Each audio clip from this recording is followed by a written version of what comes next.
Alors, vidéo 13, ça va être la suite de ce qu'on a vu dans le programme 12. Donc, on va créer un tableau de comparaison de probabilité théorique et de proportion empirique, théorique pour une gaussienne.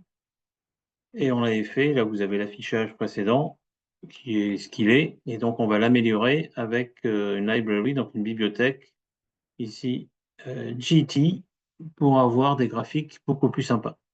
Donc je recompile ligne à ligne, malgré tout, et voici l'affichage, évidemment exportable, hein, tout se passe un petit peu comme il faut. On peut commenter un tout petit peu ici les valeurs, puisque c'est beaucoup plus facile à lire que ce qu'on avait précédemment. Donc plus petit que moins 1,96, on sait qu'on a 2,5% des valeurs en théorique, et dans l'échantillon, on a 2,8%. Entre moins 1,96 et moins 1, vous avez 13,37% dans la loi normale, et là, sur l'échantillon, on a 13,25.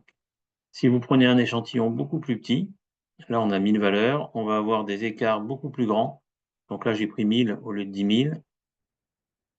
Donc on en a 3,70 au lieu de 2,50, 13,10, 13,37. Pour les valeurs centrales, ça va encore.